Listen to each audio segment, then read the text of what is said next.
புதிதாக வரக்கூடிய அரசமைப்பு சட்டம் இந்தியாவின் பெயரை இந்து ராஷ்டிரம் என்று அழைக்கும். இந்தியாவின் தலைநகராக வாரணாசி தான் இருக்கும். இந்தியாவின் கொடியாக இந்த தேசிய கொடி இருக்காது, காவி கொடிதான் இருக்கும். இந்தியாவின் ஆட்சி நிர்வாக முறை டெமோக்ராட்டிக் சிஸ்டமாக இருக்காது, வர்ணாசிரம சிஸ்டமாக இருக்கும். இந்தியாவில் முஸ்லிம்களும் கிறிஸ்தவர்களும் வாழலாம், ஓட்டு போட முடியாது. இதெல்லாம் டிராஃப்ட் கான்ஸ்டிடியூஷன், அவர்கள் எழுதிய வரைவு சட்ட நகலில் சொல்லப்பட்டிருக்கிற விவரங்கள். இதுதான் டேஞ்சரஸ் டு தி கான்ஸ்டிடியூஷன். அரசமைப்பு சட்டத்திற்கு ஆபத்து வருகிறது என்று சொல்லுகிறீர்களே, எப்படி என்று கேட்டால், அரசமைப்பு சட்டத்தின் அடிப்படை கட்டமைப்பு கூறுகளாக இருக்கிற basic structure of the constitution, secularism, pluralism, federalism, இவற்றுக்கு எதிரான பரப்புரைகள் நாடு முழுவதும் பரப்பப்படுகின்றன. ஆட்சியில் இருப்பவர்களே அதை பேசுகிறார்கள், அதற்கான முனைப்பில் ஈடுபடுகிறார்கள். அவர்களுக்கு துணை நிற்கக்கூடிய சமூக அமைப்புகள் அல்லது மத அமைப்புகள் வெளிப்படையாகவே புதிய அரசமைப்பு சட்டத்தின் வரைவு நகல்களை வெளியிடுகிறார்கள். எனவே அரசமைப்பு சட்டத்திற்கு ஆபத்து. சனாதன இந்தியா ஈக்குவாலிட்டிக்கு எதிரானது. சனாதன இந்தியா ஜெண்டர் டிஸ்கிரிமினேஷனை சொல்லக்கூடியது. சனாதன இந்தியா மேல் டாமினேஷனுக்கு இடம் தந்தது. சனாதன இந்தியாவில் பெண்கள் படிக்க முடியாது. அது உயர்ந்த வர்ணத்தை சார்ந்த பெண்ணாக இருந்தாலும், அடிநிலை வர்ணத்தை சார்ந்த பெண்ணாக இருந்தாலும், 50% இருக்கிற ஒட்டுமொத்த மக்கள் தொகையில் 50% இருக்கிற அத்தனை பெண்களும் மனு தர்மத்தின்படி சூத்திரர்கள். சூத்திரர்கள் என்றால் கல்வி இல்லை. கல்வி கற்க கூடாது என்று சொன்ன இந்தியா தான் சனாதன இந்தியா. கல்வி கற்க வேண்டும், அவர்கள் வழக்கறிஞர்களாக வேண்டும், நீதிபதிகளாக வேண்டும், துணைவேந்தர்களாக வேண்டும், பேராசிரியர்களாக வேண்டும், ஆட்சியாளர்களாக மாற வேண்டும் என்பதை சொல்லுவதுதான் கான்ஸ்டிடியூஷன். அதுதான் டெமோக்ராட்டிக் இந்தியா. எனவே நாம் சனாதன இந்தியாவை தகர்த்துவிட்டு சனநாயக இந்தியாவை கட்டமைப்பதற்கு போராடுகிற போராளிகள் என்கிற உணர்வோடு சட்டம் பயிலுவோம், சட்டம் பயிலுவோம். இனி வருங்காலத்தில் தோழர்கள் கருத்தரங்கம் ஏற்பாடு செய்தால் மாணவிகளின் பெயர்களையும் இணைக்க வேண்டும்.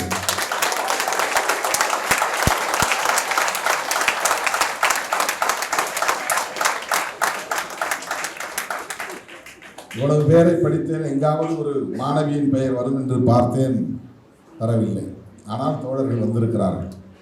மாணவிகளும் தோழர்கள் தான்.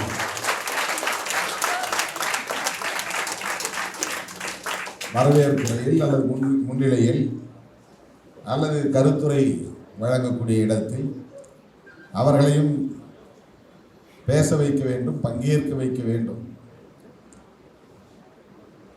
வேண்டுமென்று நீங்கள் செய்யவில்லை. இதுதான் நமக்கான சிந்தனை பழக்கமாக இருக்கிறது. இது ஒரு ஹேபிச்சுவல் தாட் ப்ராசஸ்.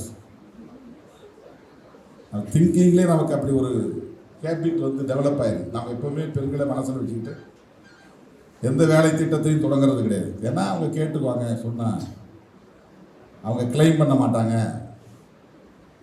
அப்படிங்கிற ஒரு சிந்தனை பழக்க முறை உருவாகி இருக்கிறது. அதுவே ஒரு ஹேபிச்சுவாலிட்டியாக டெவலப் ஆகியிருக்கிறது. ஆனால் இந்த நிகழ்ச்சிக்கு மாணவிகள் நிறைய வந்திருக்கிறார்கள், கணிசமாக வந்திருக்கிறார்கள். எப்படியும் 30% பேர் வந்திருப்பார்கள் என்று கருதுகிறேன்.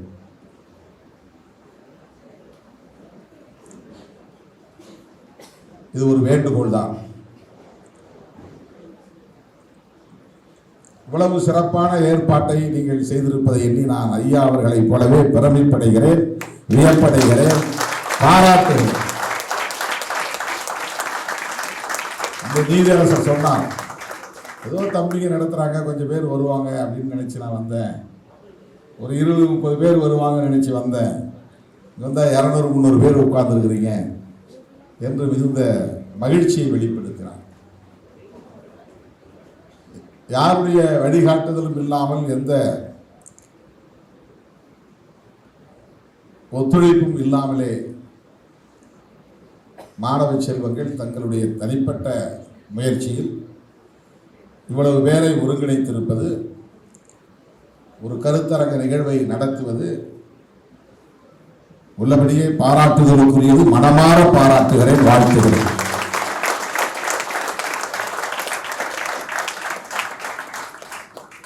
அதிலும் அரசியலமைப்பு சட்டத்திற்கு ஏற்பட்டிருக்கிற நெருக்கடி குறித்து விவாதிக்க வேண்டும், நீதியரசரை அழைத்து பேச வைக்க வேண்டும்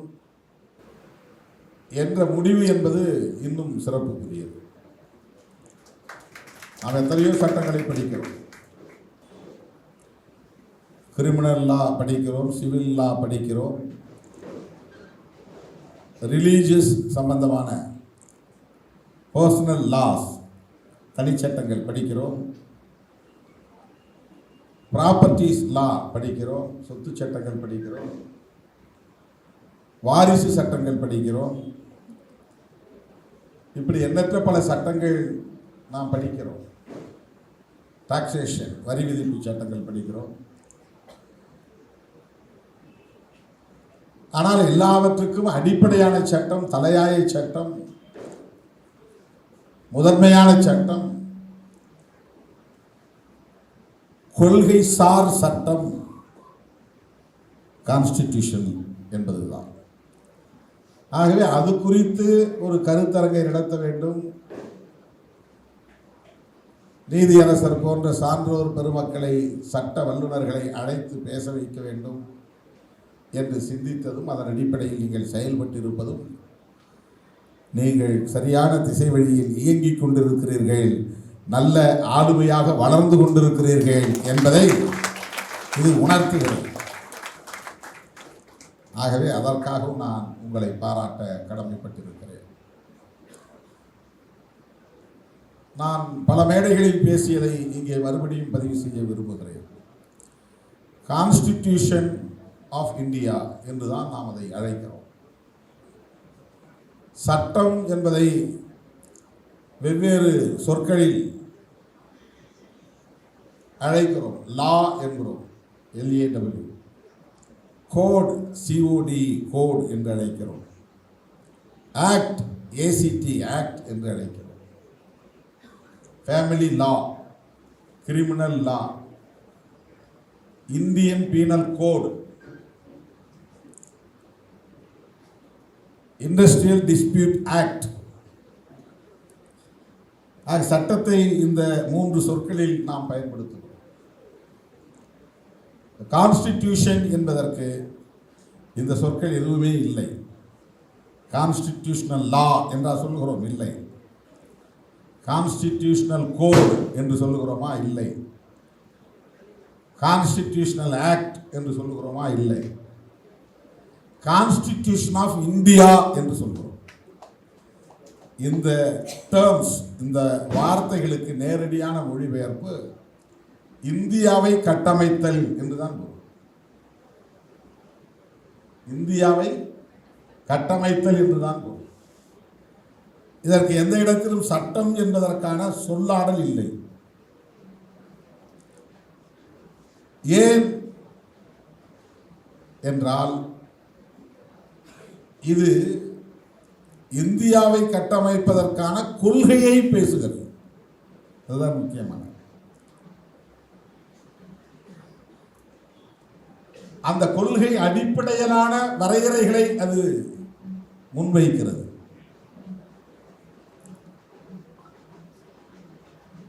புதிய ஒரு இந்தியாவை கட்டமைக்க போகிறோம் என்கிற செய்தியை சொல்லுகிறது.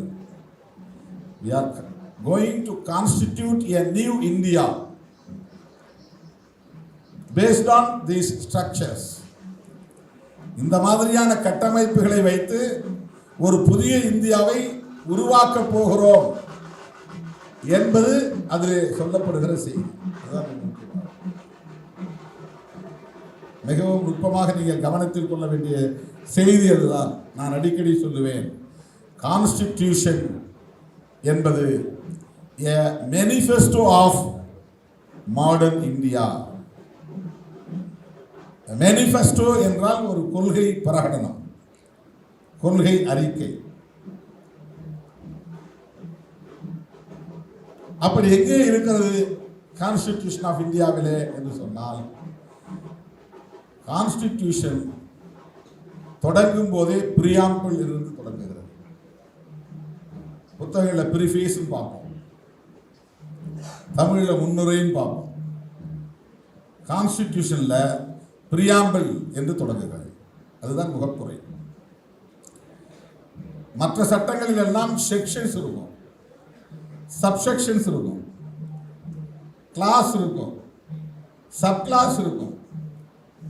அப்படித்தான் மற்ற சட்டங்கள் இருக்கும். இதில் ஆர்டிகிள் என்று இருக்கும். Article 1, article 2, article 3, part 1, chapter 1, article 1, article 2. தமிழில் இதை உறுப்பு எண் என்று சொல்லுவோம். ஆர்டிகிள் 1 என்பது உறுப்பு எண். ஆர்டிகிள் 14 உறுப்பு எண் 14. உறுப்புனா அது ஒரு ஆர்கன். ஆர்டிகிள் என்பது ஒரு ஆர்கன். உடல்ல எப்படி ஒரு உறுப்பை சொல்லுகிறோமோ அப்படி இந்த தேசத்தை கட்டமைப்பதற்கான அடிப்படை கூறுகள் ஒவ்வொன்றும் ஒரு உறுப்பை போன்றது. இதெல்லாம் இந்த அரசமைப்பு சட்டத்திற்கான சிறப்பு. அப்ப அந்த பிரியாம்பிள் என்பது என்ன சொல்லுகிறது? அதுதான் கொள்கை அறிக்கை. அது என்ன சொல்லுகிறதோ அதுதான் கொள்கை அறிக்கை. We the people of India என்று தொடங்குகிற அந்த preamble, having solemnly resolved to constitute a state. நாங்கள் ஒரு அரசை உருவாக்க போகிறோம். நாங்கள் எல்லாம் சேர்ந்து முடிவு பண்ணியிருக்கிறோம். அது 1950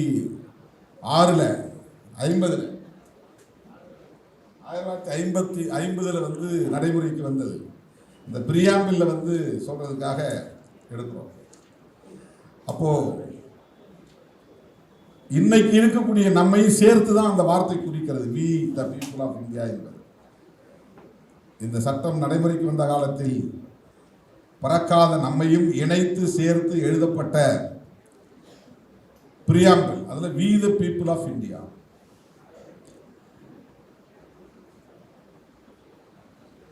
என்ன மாதிரியான அரசை உருவாக்க போகிறோம் என்பதை சொல்லுகிற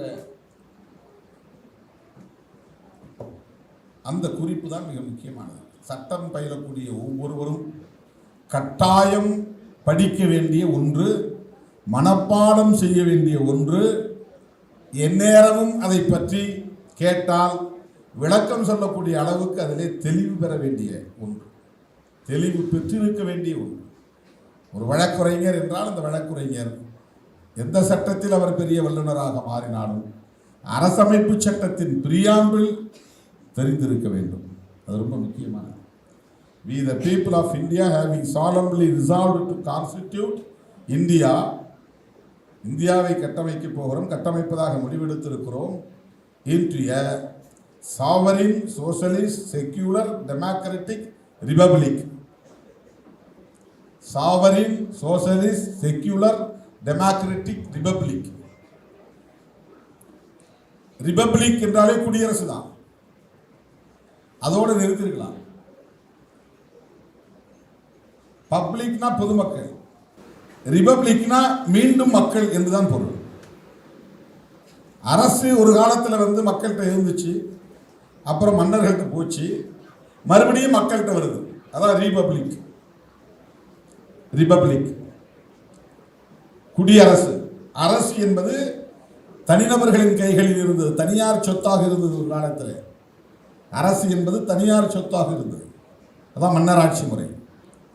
பிறகு குடியாட்சி முறை வருகிறது. அதுதான் குடியரசு. குடி என்றால் மக்களை குறிக்கும், அரசு என்றால் மக்கள் அரசு. அதனுடைய ஆங்கில சொல்லாடல் தான் ரிபப்ளிக். நமக்கு தெரியும். இப்ப குடியரசு என்று சொன்னாலே போதுமானது. ஆனாலும் கவனமாக, டெமோக்ராட்டிக் ரிபப்ளிக், அதுதான் ரொம்ப முக்கியமானது. ஜனநாயக குடியரசு. ஜனநாயகம் இல்லாமல் கூட குடியரசை நிறுவிவிட முடியும், ஏமாற்ற முடியும் மக்களை.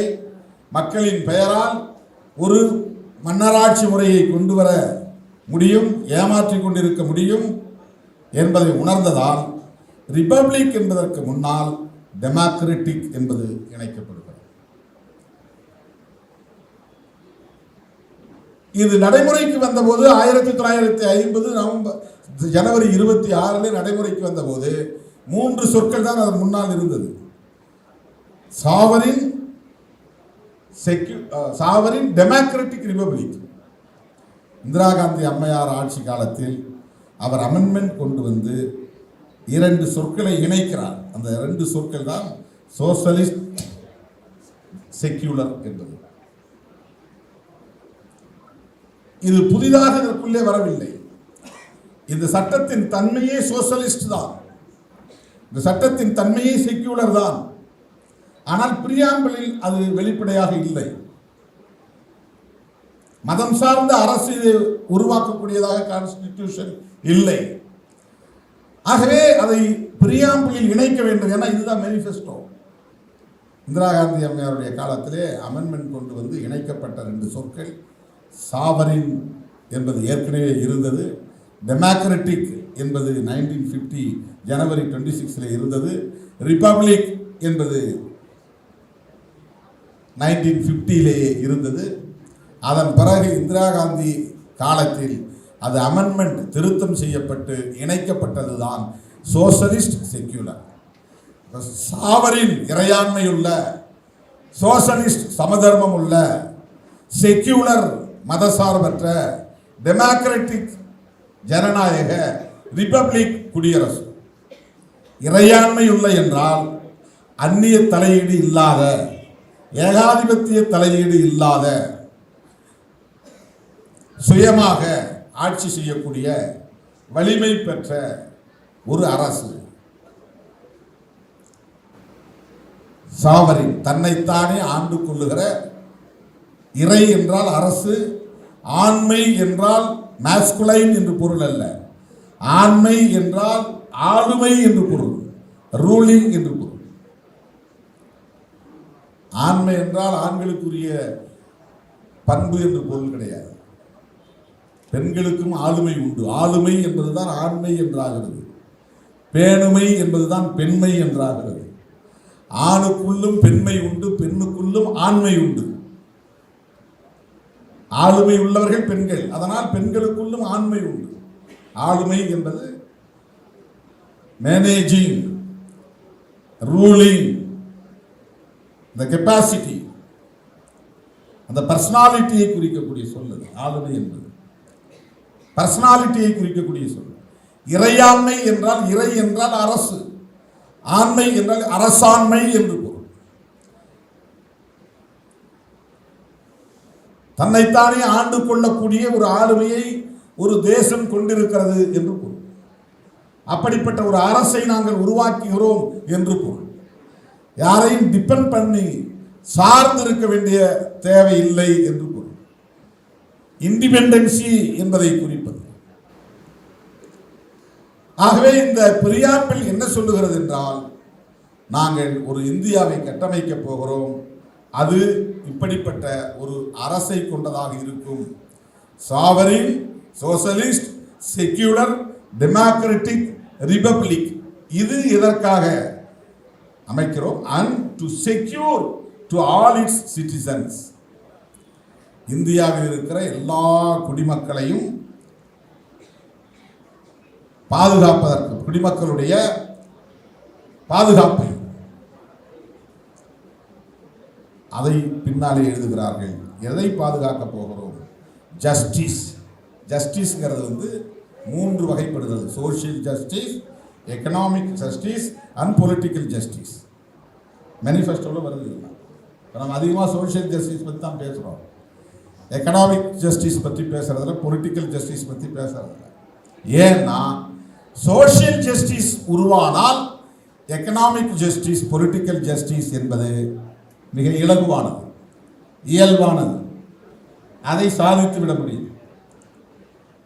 இங்கே சமனற்ற ஒரு சமூகம் இருக்கிற நிலையில சோஷியல் ஜஸ்டிஸ் என்பதை முதன்மைப்படுத்தி வைத்திருக்கிறார்கள்.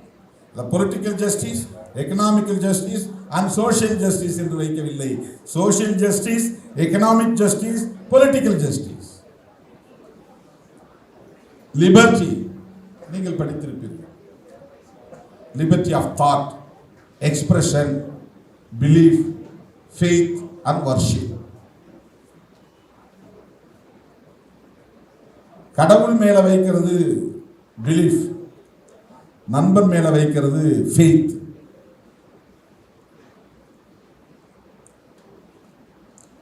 என் மேல வைக்கிறது கான்பிடன்ஸ், என் மேல வைக்கிற நம்பிக்கை. ஃப்ரெண்ட்ஷிப் மேல வைக்கிறது ஃபெய்த். கடவுள் இருக்கிறார் அப்படின்னு நான் நம்புறது பேர் belief. Belief, faith and worship, இதுக்கு எல்லாத்துக்கும் லிபர்ட்டி உண்டு, சுதந்திரம்.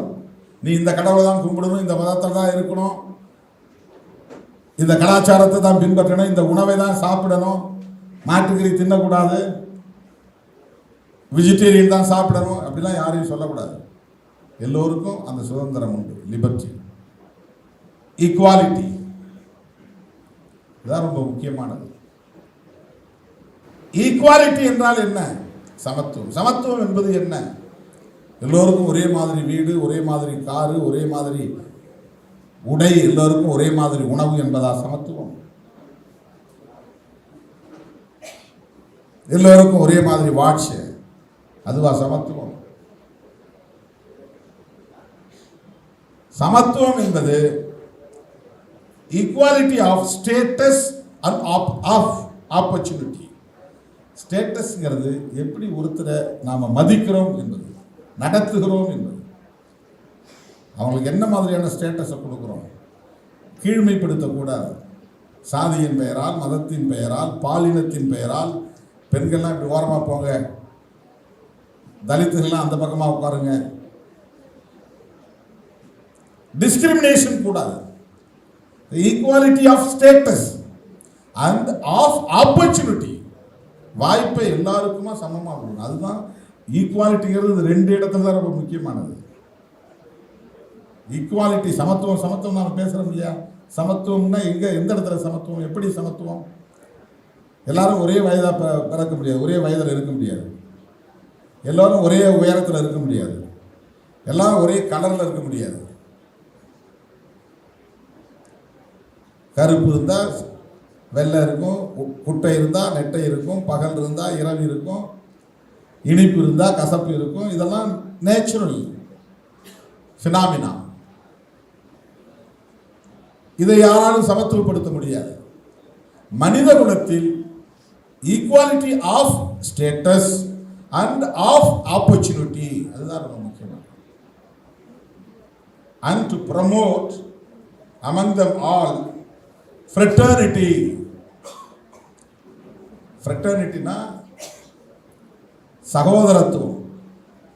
இந்த இடத்துல எங்கள் பிரதர்ஹுட் அப்படின்னு போட்டிருக்கலாம் இல்லையா, அல்லது சிஸ்டர்ஹுட்னு போடலாம் இல்லையா? அதையும் தாண்டிய ஒரு உறவை சொல்லுவது தான் ஃப்ரெட்டர்னிட்டி. வெறும் அண்ணன் தம்பியாக தான் இருக்கணும்னு அர்த்தம் இல்லை. சகோதரத்துவங்கிறது அண்ணன் தம்பி உறவை மட்டும் குறிக்கிறது இல்லை, நல்லிணக்கமான உறவை குறிப்பது தான் ஃப்ரெட்டர்னிட்டி. எந்த காழ்ப்புணர்ச்சியும் இருக்கக்கூடாது, டிஃபரன்சியேஷன் இருக்கக்கூடாது, டிஸ்கிரிமினேஷன் இருக்கக்கூடாது, காம்ப்ளெக்ஸ் இருக்கக்கூடாது, உயர்வு தாழ்வு என்கிற எண்ணம் இருக்கக்கூடாது. உறவு எப்படி வேணாலும் அழைச்சி, அண்ணன் சொல்லிக்க, தம்பின்னு சொல்லிக்க, அக்கான்னு சொல்லிக்க, தங்கச்சின்னு சொல்லிக்க. ஆனால் நல்லிணக்கம், நல்ல human relationship, harmonial human relationship, harmonial relationship என்பதுதான் ஃப்ரெட்டர்னிட்டி, சகோதரத்துவம் என்று நாம் தமிழ் படுத்துகிறோம். ஆக இந்த 4 என்பதுதான் தொடர்களே மிக மிக முக்கியமானது. Fraternity assuring the dignity of the individual and the unity and the integrity of the nation. In our Constituent Assembly, this 20th day, 6th day of November 1949, do hereby adopt, enact and give to ourselves this Constitution. இதுதான் preamble. இதை தெரிஞ்சுக்கிட்டா constitution நம்ம தெரிஞ்சுக்கலாம். இதை தெரிஞ்சுக்கிட்டா நாம் ஏன் அரசமைப்பு சட்டத்தை பாதுகாக்க வேண்டும் என்பதை புரிந்து கொள்ள முடியும். இதை புரிந்து கொண்டால்தான் அரசமைப்பு சட்டத்திற்கு ஏதேனும் நெருக்கடி இருக்கிறதா என்பதை புரிந்து கொள்ள முடியும்.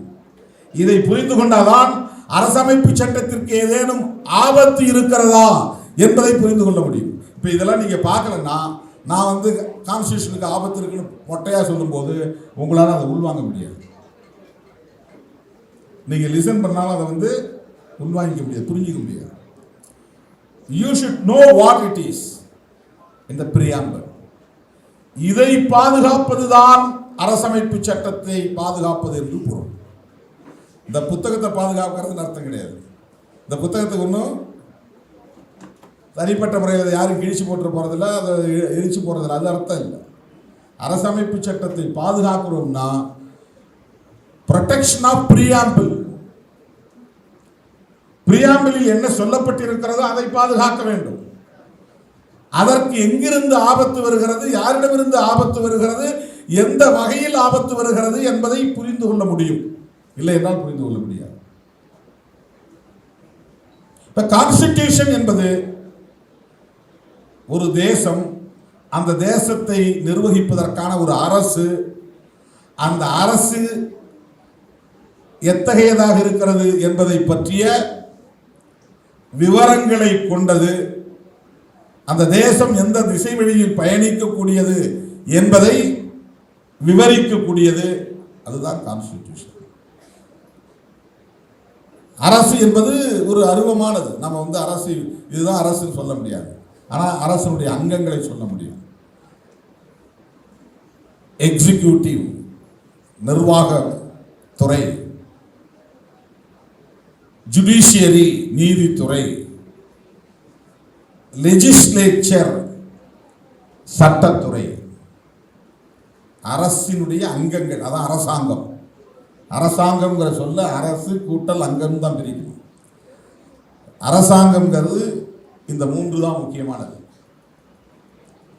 நிர்வாகத்துறை, நிர்வாகத்துறையில் தான் ஐஏஎஸ் ஆஃபீஸர்ஸ் எல்லாம் வராங்க, ரெவென்யூ அஃபிஷியல்ஸ் எல்லாம் வராங்க, போலீஸ் அஃபிஷியல்ஸ் எல்லாம் வராங்க.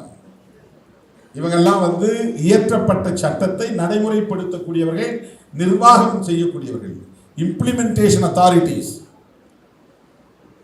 இம்ப்ளிமெண்டிங் அத்தாரிட்டிஸ், எக்ஸிக்யூட்டிவ்ஸ், ஜுடிஷியரி அவங்களும் சட்டத்தை நடைமுறைப்படுத்துறவங்க. ஆனால் அவங்களும் கூட கேஸ் லாஸ் என்கிற வகையில் சட்டங்களையும் தீர்ப்பையும் சட்டங்களாக வழங்கக்கூடியவர்கள். நீதி அரசர்களால் இதையும் தாண்டி தாங்கள் அளிக்கிற தீர்ப்பின் மூலம் அந்த தீர்ப்பையே சட்டமாக வழங்கக்கூடியவர்கள். அவங்களும் கிட்டத்தட்ட ஒரு லெஜிஸ்லேட்டர் மாதிரி தான். கேஸ் லாஸ் அது வேற எந்த லாவில் இருக்காது. தனியாக புத்தகத்தில் இருந்து ஆக்ட்லையும் எனாக்ட்மெண்ட் கிடையாது, அது judgement. A justice can make a law by their judgment. அவங்களால சட்டத்தை உருவாக்க முடியும். Case loss. ஆக ஜுடிஷியரி என்பது ஒரு அங்கம், எக்ஸிக்யூட்டிவ் என்பது ஒரு அங்கம், லெஜிஸ்லேச்சர் சட்டம் இயற்றுவது என்பது ஒரு அங்கம். அதான் சட்டமன்றம், நாடாளுமன்றம். இது சட்டத்தை இயற்றுகிற மன்றம், அது நாட்டை ஆளுகிற மன்றம். அப்போ உண்மையிலே அங்கே தான் வந்து பவர் இருக்கு. அசம்பிளியை யாரும் நாடாளுமன்றம் சொல்றதில்லை, பார்லிமெண்ட்டை தான் வந்து நாடாளுமன்றம் சொல்றோம். இங்க மசோதாக்கள் நிறைவேற்றப்படும், கவர்னர் அப்ரூவல் பண்ணாதான் சட்டமாகும். கவர்னர் யாரு? இந்திய ஒன்றிய அரசினுடைய பிரதிநிதி, குடியரசுத் தலைவரால் நியமிக்கப்படுகிற பிரதிநிதி. அப்போ ஸ்டேட் முதல்ல அரசு என்பது, ஸ்டேட் என்பது அரசு என்பதையும் குறிக்கும், மாநிலம் என்பதையும் குறிக்கும். நிறைய நேரங்களில் நம்ம ஸ்டேட்னாலே மாநிலம் மட்டும்தான் பார்க்கிறோம். ஸ்டேட்னா அரசு என்பதையும் குறிக்கும். யூனியன் கவர்மெண்ட், ஸ்டேட் கவர்மெண்ட், ரெண்டு கவர்மெண்ட் இருக்கு. கவர்மெண்ட் என்பது நிர்வாகம் என்பற சொல்லாடல். கவர்னிங் என்பதிலிருந்து வருவது கவர்மெண்ட். ஸ்டேட் என்பது ஒரு பெர்பெச்சுவேட் பாடி. ஆட்சி வரும் போகும். யாராவது ஒரு கட்சி ஆட்சியில் வந்து உட்காரும், இன்னொரு கட்சி அதை அப்புறப்படுத்திட்டு வேற ஒரு கட்சி வந்து உட்காரும். அது திமுக அரசாக இருக்கலாம், அதிமுக அரசுன்னு சொல்லலாம், காங்கிரஸ் ஆளுகிறதுன்னு சொல்லலாம், பாஜக ஆட்சின்னு சொல்லலாம். ஆனால் இவங்கெல்லாம் வருவாங்க போவாங்க, அரசு அப்படியே இருந்துகிட்டு இருக்கும். அந்த அரசை சொல்லுகிற அடிப்படை விளக்க புத்தகம் தான் கான்ஸ்டிடியூஷன். அதனுடைய கொள்கையை சொல்லுவது, அதனுடைய அடிப்படை கூறுகளை சொல்லுவது, அதனுடைய கட்டமைப்பு முறைகளை சொல்லுவது, அதற்கான அதிகாரங்களை சொல்லுவது, உரிமைகளை சொல்லுவது, கடமைகளை சொல்லுவது. இதில் எந்த விதமான மாற்றமும் நிகழாத வகையில் புதிய புதிய சட்டங்களை இயற்றிக்கொள்ளலாம். எவ்வளவு சட்டம் வேணாலும் எழுதிக்கலாம். பட் கான்ஸ்டிடியூஷனை பேஸ் பண்ணி தான் இருக்கணும். அந்த கான்ஸ்டிடியூஷனை பேசிக் ஸ்ட்ரக்சர் நம்முடைய நீதியரசர் அவர்கள் பேச்சின் தொடக்கத்திலேயே சொன்னார். குறிப்பிட்ட சில கூறுகளை எடுத்து சொன்னார். ஃபெடரலிசம் அது ஒரு பேசிக் ஃபேக்டர், செக்யூலரிசம் அது ஒரு பேசிக் ஃபேக்டர், பேசிக் ஸ்ட்ரக்சர் அடிப்படை கட்டமைப்பு கூறுகள். செக்யூலரிசம் அது மாறக்கூடாது. அது மாறணுங்கிற கோரிக்கை அல்லது பரப்புரை அல்லது அதற்கான செயல் திட்டம் இப்போது இருப்பதால் தான் நாம் கான்ஸ்டிடியூஷனுக்கு ஆபத்துங்கிறோம். வேற ஒன்றும் கிடையாது. எந்த கட்சியின் மீதான வெறுப்பு கிடையாது நமக்கு. சில கட்சிகள் இந்த செக்யூலரிசம் என்பதற்கு எதிராக பேசுகிறது. இந்திய அரசமைப்பு சட்டத்தினுடைய கட்டமைப்பு கூறுகளுள், அடிப்படையான கட்டமைப்பு கூறுகளுள் முதன்மையானவற்றுள் செக்யூலரிசம் இருக்கிறது. ஃபெடரலிசம் கூட்டாட்சி தத்துவம், புளூரலிசம் பன்மைத்துவம், ரொம்ப முக்கியமான பேசிக் ஸ்ட்ரக்சர்ஸ்ல இதெல்லாம் வருது. ஒன் நேஷன் ஒன் கல்ச்சர் அப்படின்னா புளூரலிசத்திற்கு எதிரானது. ஒரே தேசமாக இருக்கணும், ஒரே கலாச்சாரமாக இருக்கணும் அப்படிங்கிற கோஷம் இருக்கிறதே, அது என்ன ஆகுதுன்னு சொன்னா பன்மைத்துவத்தை எதிர்க்கிறது. புளூரலிசம், டைவர்சிட்டி, பன்மைத்துவத்தை அது மறுக்கிறது. பல மதங்கள் இருக்கலாம் என்பது புளூரலிசம், பல மொழிகள் பேசலாம் என்பது புளூரலிசம், பல கலாச்சார முறைகள் இங்கே இருக்கலாம் என்பது புளூரலிசம். இல்லை, ஒரு மதம் தான் இருக்கணும், ஒரு மதத்தினுடைய கலாச்சாரம் தான் இருக்கணும், பிற மதங்கள் கூடாது, கிறிஸ்தவம் கூடாது, இஸ்லாம் கூடாது என்ற எதிர்ப்பு இருக்கிறதே, அதுதான் கான்ஸ்டிடியூஷனுக்கு ஆபத்து. கான்ஸ்டிடியூஷன் எப்படி ஆபத்து வருதுன்னு போற போக்கில் சொல்லிட்டு போகக்கூடாது, புரிஞ்சுக்கணும். நாம புளூரலிசத்திற்கு எதிரான பரப்புரை என்பதுதான் அரசமைப்பு சட்டத்திற்கு எதிரான நெருக்கடி. செக்யூலரிசத்திற்கு எதிரான பரப்புரை என்பதுதான் அரசமைப்பு சட்டத்திற்கான நெருக்கடி. நாம் செக்யூலரிசத்தை போற்றுகிறோம். ஒவ்வொரு மனிதனும் விரும்பிய மதத்தில் சேரலாம், விரும்பிய மதத்துக்கு மாறலாம், விரும்பிய கலாச்சாரத்தை ஏற்றுக்கொள்ளலாம், விரும்பிய கடவுளை வழிபடலாம். ஆனால் அரசு அப்படி செய்யக்கூடாது. ஸ்டேட் என்பது வேறு, இண்டிவிஜுவல் என்பது வேறு. ஸ்டேட் தான் செக்யூலர் ஸ்டேட். மனுஷன் செக்யூலர் அப்படிங்கிறது முக்கியம் இல்லை. நீ எந்த மதத்தை வேணாலும் இருக்க, எந்த மதத்தையும் நீ போற்றலாம், எந்த மதத்தையும் நீ நம்பலாம், எந்த மதத்துடைய கருத்தை நீ பிரச்சாரம் செய்யலாம், எந்த மதத்துக்கு ஆதரவாகவும் நீ செயல்படலாம். ஆனால் இந்த ஸ்டேட் என்பது அப்படி இருக்கக்கூடாது. அதுதான் செக்யூலரிசம். அதை நம்ம புரிஞ்சுக்கணும். மனிதர்கள் என்பது வேறு, அரசு என்பது வேறு. செக்யூலரிசம் என்பது அரசு இப்படி இருக்க வேண்டும், மதம் சார்பற்று இருக்க வேண்டும், மொழி சார்பற்று இருக்க வேண்டும், பாலின சார்பற்று இருக்க வேண்டும்.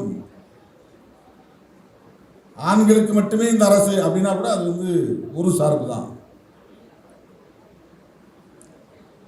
அதுலேயும் ஈக்குவாலிட்டி இல்லைன்னா அந்த இடத்துல அது செக்யூலர்ங்கிறது போயிருக்கு. வெறும் மதத்தை மட்டும் குறிக்கிறது இல்லை, ஒரு சார்பற்று இருக்கணும்.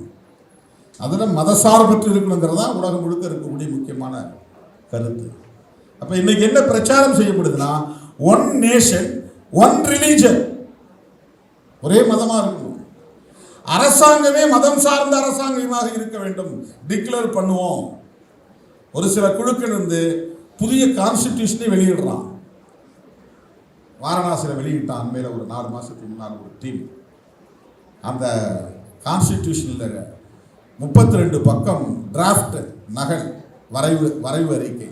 அதில் என்ன சொல்கிறான்னா, 2024 இப்ப இருக்கிற கான்ஸ்டிடியூஷன் இருக்காது, நாங்க எழுதுறதுதான் கான்ஸ்டிடியூஷன். இந்த கான்ஸ்டிடியூஷன் நடைமுறைக்கு வரும்போது இந்தியாவின் பெயர் இந்தியா என்று இருக்காது. இப்ப கான்ஸ்டிடியூஷன்ல இந்தியான்னு இருக்கு, இல்லைன்னா பாரத்னு இருக்கு.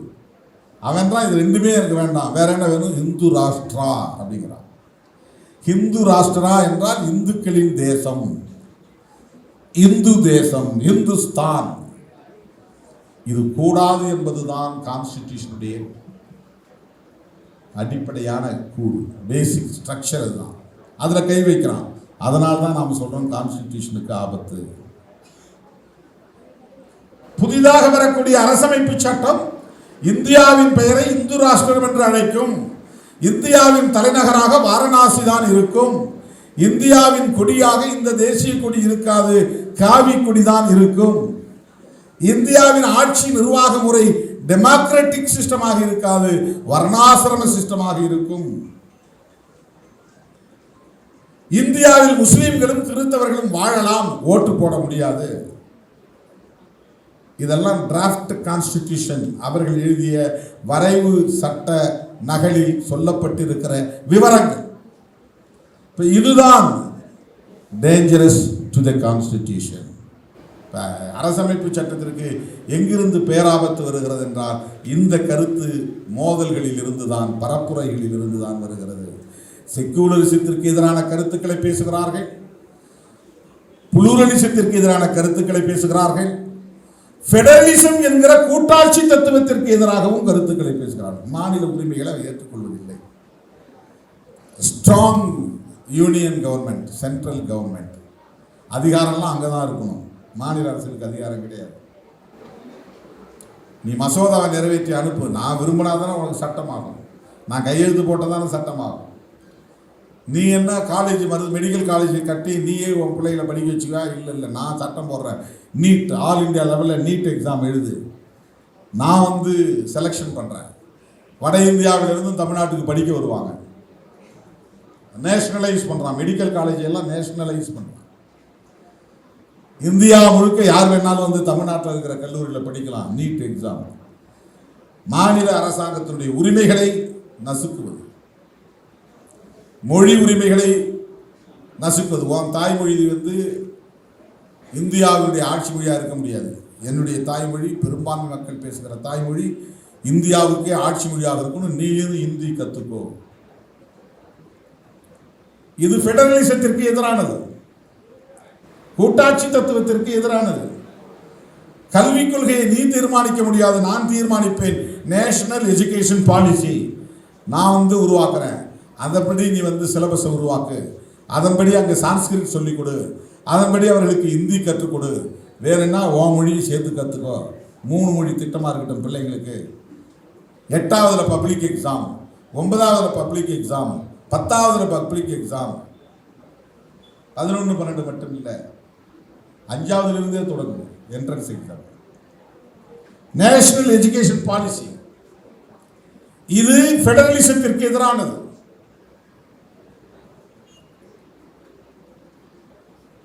நம்முடைய ஒப்புதல் இல்லாமலேயே, மக்களுடைய ஒப்புதல் இல்லாமலேயே மீத்தேனை எடுக்கிறோம், ஈத்தேனை எடுக்கிறோம், அணு உலையை கட்டுகிறோம், பெரிய பெரிய பவர் பிளான்ட்களை போடுகிறோம், துறைமுகங்களை கட்டுகிறோம். அதானி கட்டப் போகிறார், அம்பானி கட்டப் போகிறார். இதுவெல்லாம் பெடரலிசத்திற்கு எதிரானது. பொருளாதார கொள்கைகளை நம்மோடு கலந்து பேசுவதில்லை. தோழர்களே, அரசமைப்பு சட்டத்திற்கு ஆபத்து என்பது இன்னும் விரிவாக பேச முடியும். இந்த 3 முக்கியமான செய்திகளை நீங்கள் மனதிலே நிறுத்திக் கொள்ள வேண்டும். அரசமைப்பு சட்டத்திற்கு ஆபத்து வருகிறது என்று சொல்லுகிறீர்களே, எப்படி என்று கேட்டால், அரசமைப்பு சட்டத்தின் அடிப்படை கட்டமைப்பு கூறுகளாக இருக்கிற basic structure of the constitution, secularism, pluralism, federalism, இவற்றுக்கு எதிரான பரப்புரைகள் நாடு முழுவதும் பரப்பப்படுகின்றன. ஆட்சியில் இருப்பவர்களே அதை பேசுகிறார்கள், அதற்கான முனைப்பில் ஈடுபடுகிறார்கள். அவர்களுக்கு துணை நிற்கக்கூடிய சமூக அமைப்புகள் அல்லது மத அமைப்புகள் வெளிப்படையாகவே புதிய அரசமைப்பு சட்டத்தின் வரைவு நகல்களை வெளியிடுகிறார்கள். எனவே அரசமைப்பு சட்டத்திற்கு ஆபத்து. இந்த பேசிக் ஸ்ட்ரக்சரை நாம் காப்பாற்றவில்லை என்று சொன்னால் இந்த கான்ஸ்டிடியூஷன் கண்ட கனவு புதிய இந்தியாவை, புதிய இந்தியானா என்ன? Democratic India. பழைய இந்தியானா என்ன? சனாதன இந்தியா. சனாதன இந்தியா ஈக்குவாலிட்டிக்கு எதிரானது. சனாதன இந்தியா ஜெண்டர் டிஸ்கிரிமினேஷனை சொல்லக்கூடியது. சனாதன இந்தியா மேல் டாமினேஷனுக்கு இடம் தந்தது. சனாதன இந்தியாவில் பெண்கள் படிக்க முடியாது, பெண்கள் விருப்பத்தை தெரிவிக்க முடியாது, பெண்கள் விரும்புகிறவனை திருமணம் செய்து கொள்ள முடியாது, விதவை மறுமணம் செய்ய முடியாது, கல்வி கற்கவே முடியாது. அது உயர்ந்த வர்ணத்தை சார்ந்த பெண்ணாக இருந்தாலும் அடிநிலை வர்ணத்தை சார்ந்த பெண்ணாக இருந்தாலும் 50% இருக்கிற ஒட்டுமொத்த மக்கள் தொகையில் 50% இருக்கிற அத்தனை பெண்களும் மனு தர்மத்தின்படி சூத்திரர்கள். சூத்திரர்கள் என்றால் கல்வி இல்லை. ஆகவே மக்கள் தொகையில் சரிபாதியாக இருக்கிற பெண்களை கல்வி கற்க கூடாது என்று சொன்ன இந்தியா தான் சனாதன இந்தியா. கல்வி கற்க வேண்டும், அவர்கள் வழக்கறிஞர்களாக வேண்டும், நீதிபதிகளாக வேண்டும், துணைவேந்தர்களாக வேண்டும், பேராசிரியர்களாக வேண்டும், ஆட்சியாளர்களாக மாற வேண்டும் என்பதை சொல்லுவதுதான் கான்ஸ்டிடியூஷன். அதுதான் டெமோக்ராட்டிக் இந்தியா. எனவே நாம் சனாதன இந்தியாவை தகர்த்துவிட்டு ஜனநாயக இந்தியாவை கட்டமைப்பதற்கு போராடுகிற போராளிகள் என்கிற உணர்வோடு சட்டம் பயிலுவோம், சட்டம் பயிலுவோம், சட்ட வல்லுநர்களாக நாம் வளர்வோம் என்பதை சொல்லி இந்த வாய்ப்புக்கு நன்றி கூறி முடிக்கிறேன். நன்றி, வணக்கம்.